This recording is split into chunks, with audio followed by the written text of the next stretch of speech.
Wimpy theology makes wimpy women. I don't like wimpy women. I didn't marry one, and with Noel, I am trying to raise Talitha, who turns 13 on Saturday, not to be one.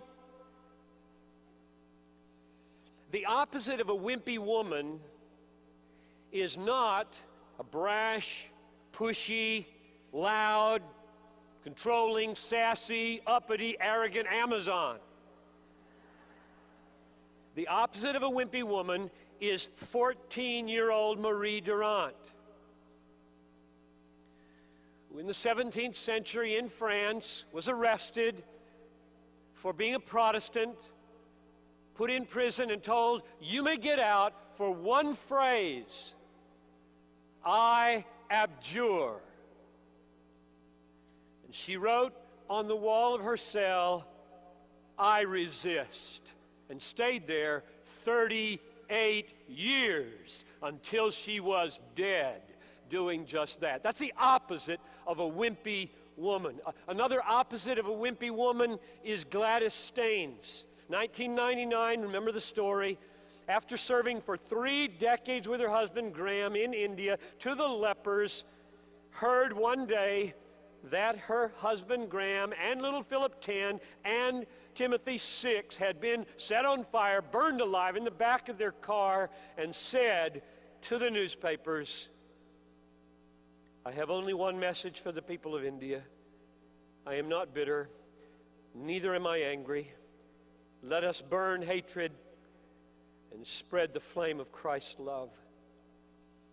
The opposite of a wimpy woman is her daughter, well named Esther, who, when asked by the reporters, "How do you feel about your father's murder?" said, she was 13, "I praise the Lord that he found my father worthy to die for him." The opposite of a wimpy woman is Krista and Vicky, who together in my church have had 65 surgeries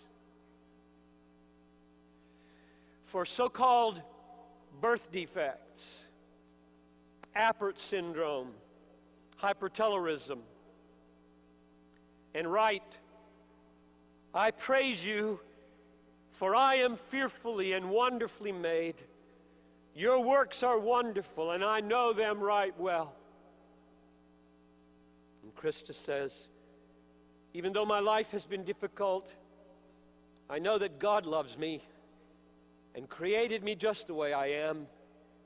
He has taught me to persevere and trust Him more than anything." The opposite of a wimpy woman is Johnny Erickson Tata, who would give her right arm to be with you. 41 years in the wheelchair, and praise, "Oh, thank you for this wheelchair. By tasting hell in this life, I have been driven to think seriously about what faces me in the next.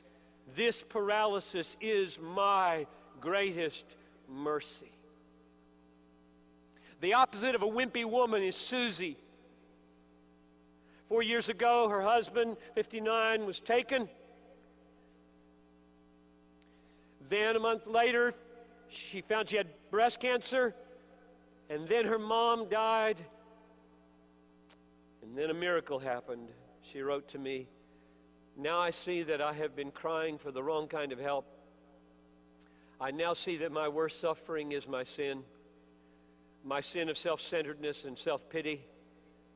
I know that with His grace, His loving kindness, and His merciful help, my thoughts can be reformed and my life conformed to be more like His Son."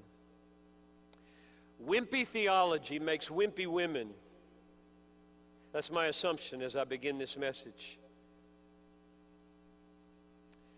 Wimpy theology does not give a woman a God big enough, strong enough, wise enough, good enough to handle the realities of life in a way that enables her to magnify Him and his son all the time.